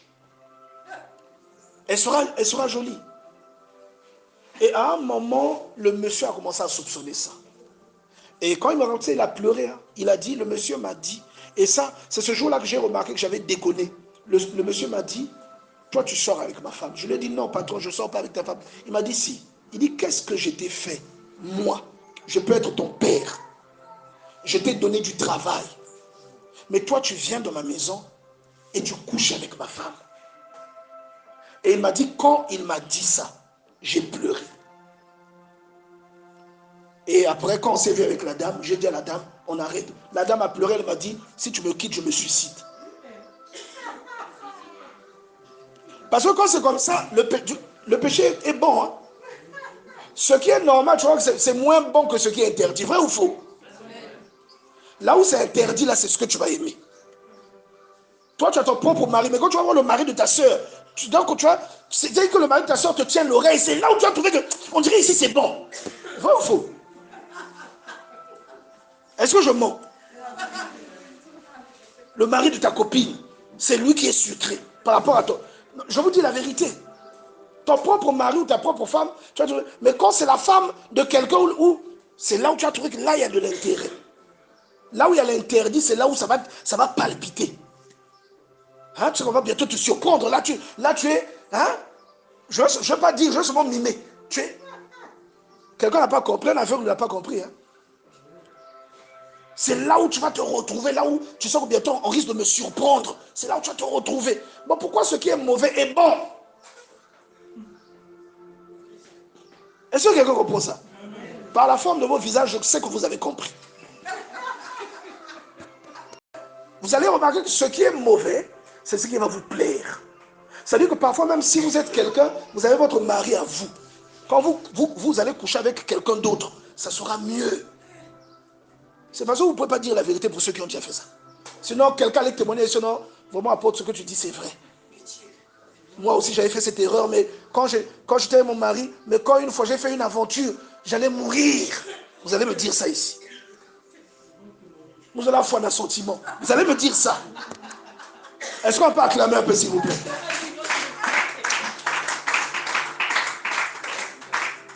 C'est ce qui appartient à l'autre, c'est ça qui va vous plaire. Alors que, justement, c'est là où est la malédiction. Vous ne voyez pas que là où Dieu... C'est-à-dire ce que Dieu vous dit, ça, c'est pas bien. C'est ça qui vous plaît? C'est vrai ou c'est faux? Quand on va te dire non, il faut s'habiller décemment. Toi, tu vas seulement porter l'habit qui te sert. Parce que tu sais que tu as des hanches. Vrai ou faux? Mais tu sais que c'est pas bon. La Bible dit que la femme doit être habillée de manière décente. Mais toi, tu vas seulement porter là où il y a les hanches. Regarde-moi, poitrine, nord. Il y a du monde au balcon. C'est ça que tu vas montrer. C'est ça que tu vas montrer. Et tu viens comme ça à l'église. Et même à l'église, tu es courageux, tu pries en langue. C'est toi qui roules la terre, tissage même Katouka. Alléluia. Fais demi-tour. Demi-tour. Demi-tour. Alléluia. Est-ce que quelqu'un comprend ça? Que le Seigneur nous aide. Que le Seigneur nous aide. Est-ce que quelqu'un comprend cela? Alors, il y a des... Vous allez... En fait, c'est comme ça que le diable nous appâte. Le diable il nous distrait. Il nous désoriente. En fait, c'est comme ça que le diable te désoriente. C'est comme ça ce sont les méthodes qu'il utilise pour te désorienter. Quand on va te dire que même quand tu n'as pas d'argent, tu marches à pied, reste à pied. Ne sors pas avec ton patron, c'est un péché. Mais toi, le patron là va te dire, je vais te payer une voiture. Tu vas sortir avec lui. Et tu sais qu'il est marié. C'est là où ça sera bon. Tu vas sortir avec lui. Et tu vas même aller faire des techniques. Il faut ça technique. Comme ça, l'un qui est goûté, un qui est big diavemou. Tu vas faire des bains. Il faut me foutre au moins à 12 ans. Je sais que tu as compris ce que j'ai voulu dire. Vous voyez ça? Or que c'est ça qui te maudit. C'est ça qui te bloque. C'est ça qui t'enferme. Donc c'est des petites choses comme ça. C'est là où Dieu va te dire, ça, c'est pas bien. Dieu va te dire, oh Seigneur, j'ai envie de faire des lives.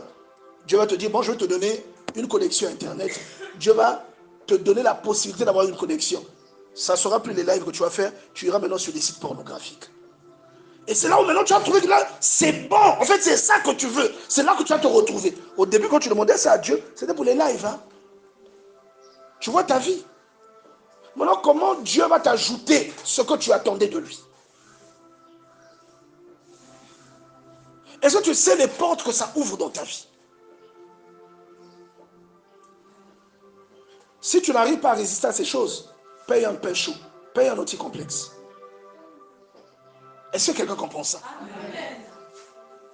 Paye un anticomplexe. Que Dieu nous aide à sortir de ces choses-là. C'est quand le frère de ton mari, le petit frère de ton mari vient séjourner chez vous. Il met un cinglé, tu es paniqué. Tu as le tsuki, tu as la pilosité, la thorax. Toi, c'est ça que tu veux. Parce que ton mari a un gros ventre. Demande à ton mari d'aller faire les abdos.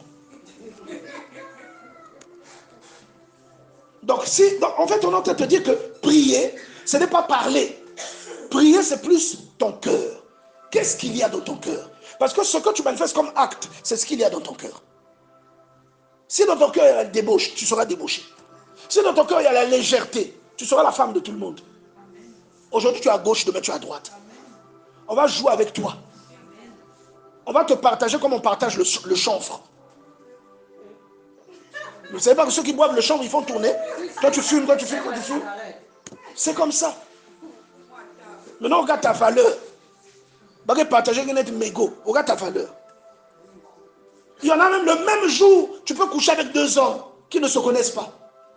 Comment vous faites pour faire ça? Et c'est toi qui pries, Seigneur, exauce-moi. Mais il va t'exaucer comment? C'est toi qui pries beaucoup, mais c'est toi qui ne pardonne jamais aux autres. C'est toi qui pries beaucoup, c'est toi qui es égoïste. C'est toi qui pries beaucoup, c'est toi qui es rancunier. Même pour dire bonjour aux gens, c'est un problème. Dis à ton voisin, banalise. On doit apprendre à banaliser. On doit apprendre à lâcher prise. Et beaucoup de gens pensent que Dieu est injuste. Dieu n'est pas injuste. Vous allez remarquer une chose. On va terminer par là. Il y a des choses. Certains de vos connaissances font ces choses-là. Ça ne leur fait rien. Vous, essayez de faire ça. La nuit, vous allez vous réveiller parce que vous avez fait un rêve, on vous blâme. Qui a déjà vécu ça? Lèvons la main. Je lève la main. Parce que comme toi tu es saint, moi je lève la main. Qui a déjà vécu ça? Alléluia. Que Dieu nous aide. Vous tentez seulement de faire ça.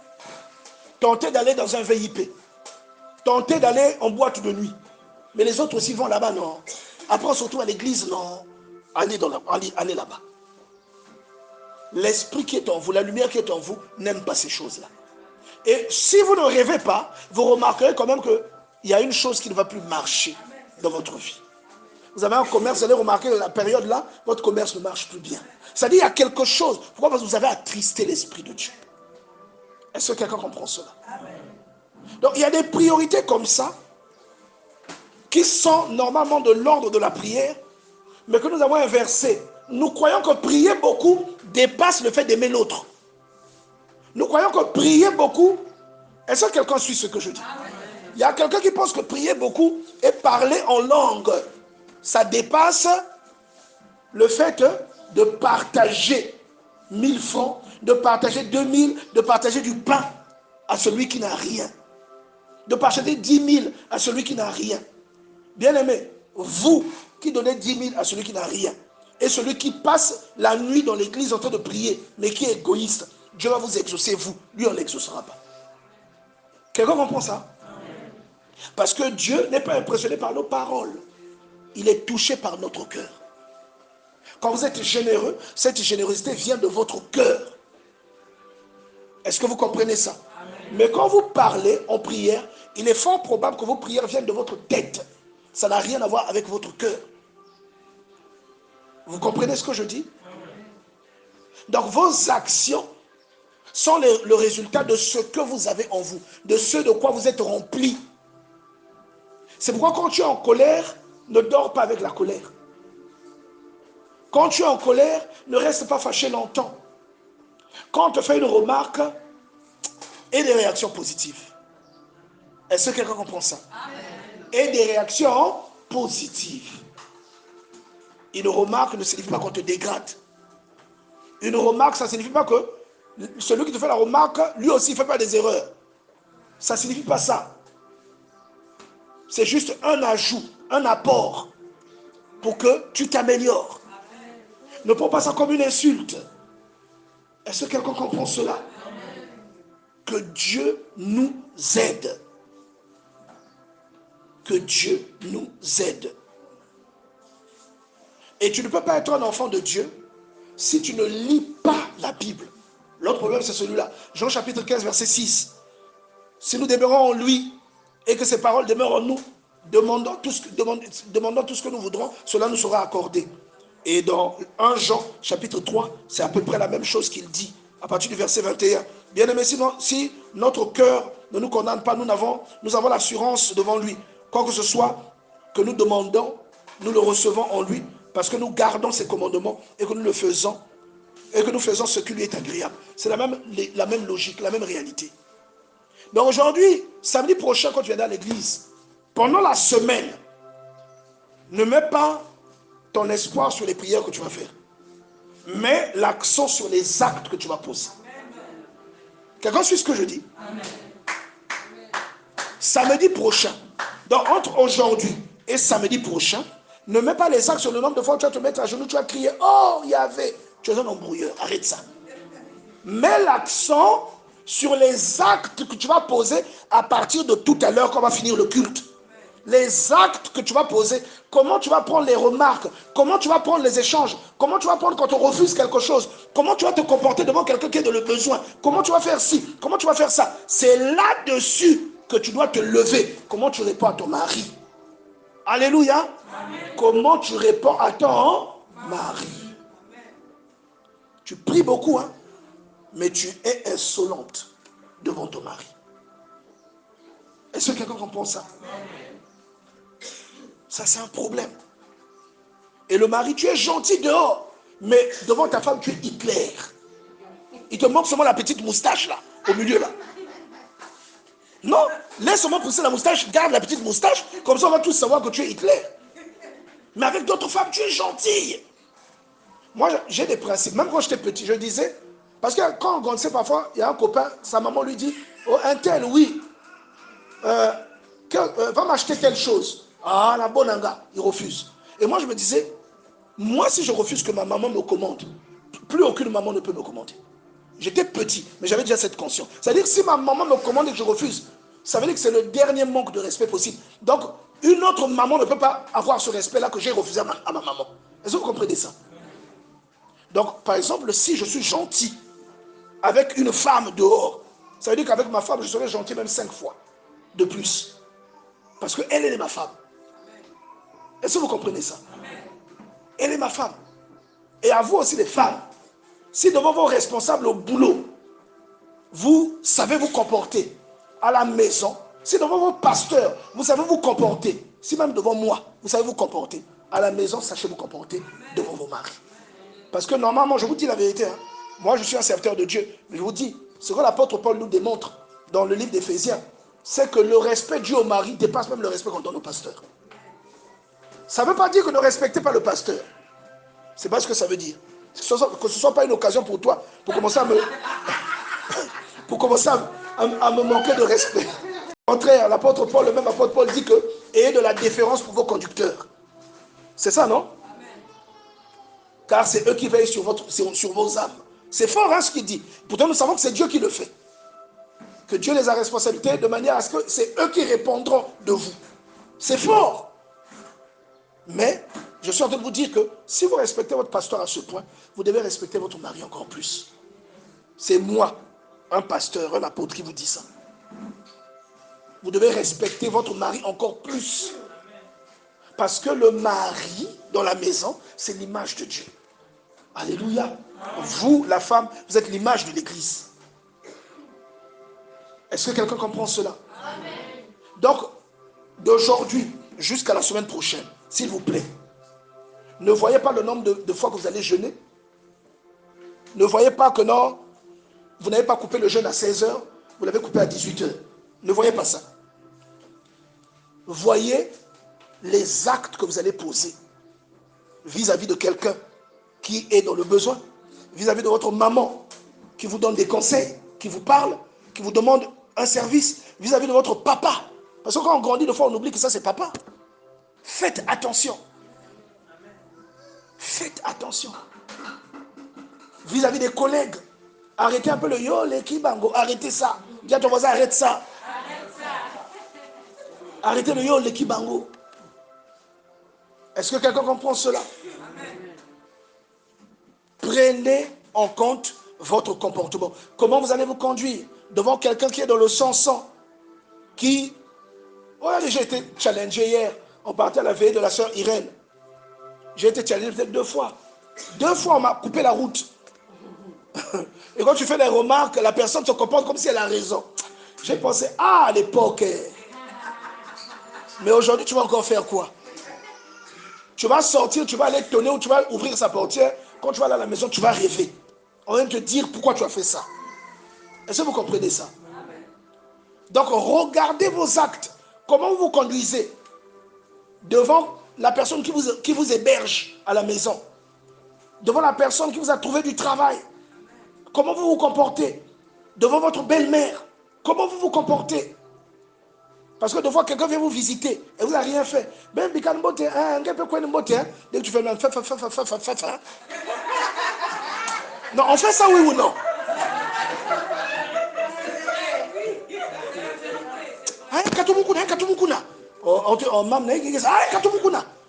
Ça vous démarche, on dirait canard. On ne fait pas des choses comme ça. Regardez, c'est-à-dire mettez l'accent sur ces choses-là. Parce que connaître Dieu, c'est ça.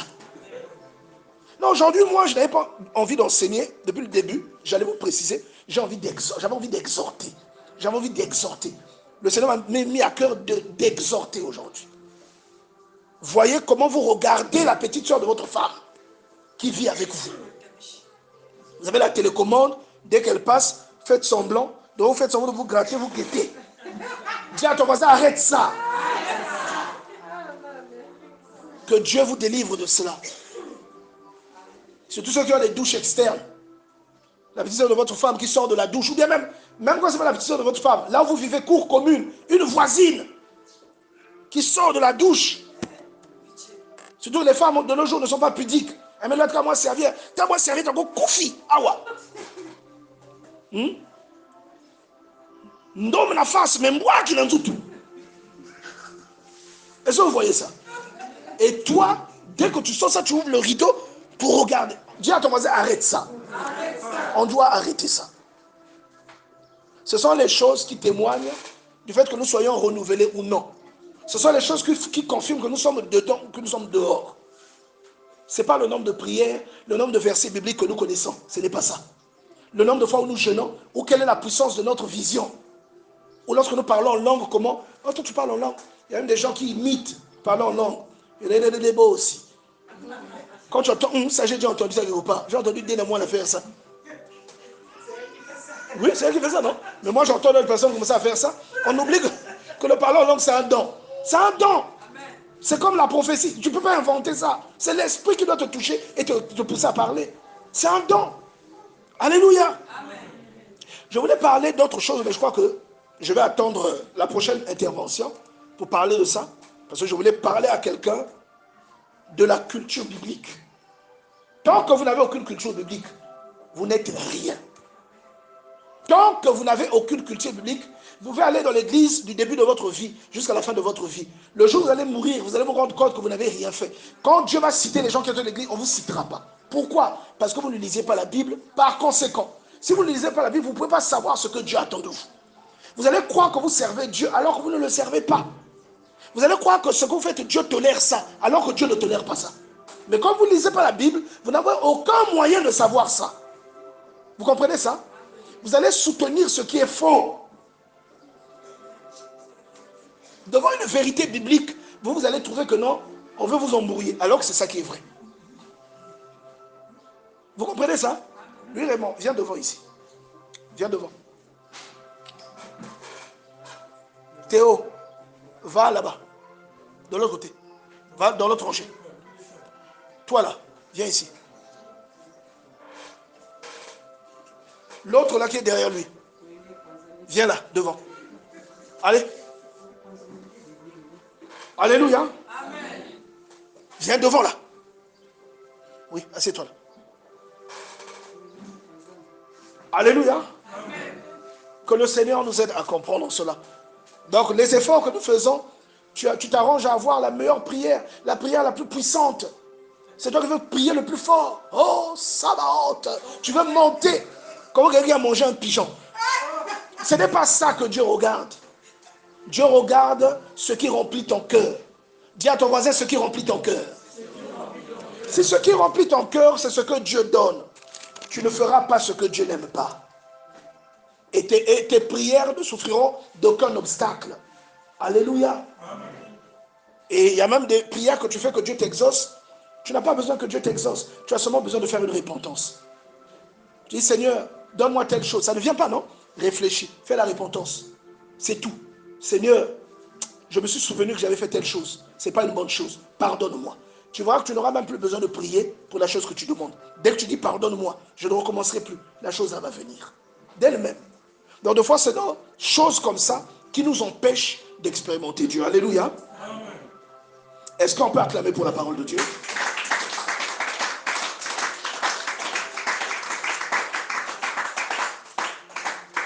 Je vais te demander de te lever. Nous allons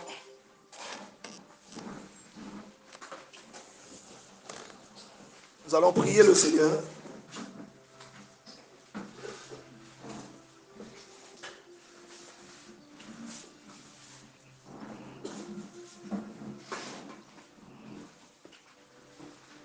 Est-ce que parmi les cantiques que nous avions chantés au départ, il y avait un cantique de la repentance? Ou est-ce que quelqu'un peut entonner un cantique?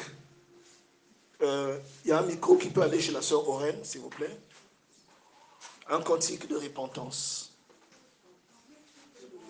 Purifie nos cœurs. Je peux, oui, je peux. Donnez-moi seulement du ré ou du do, s'il vous plaît. Du ré, c'est mieux. Alléluia.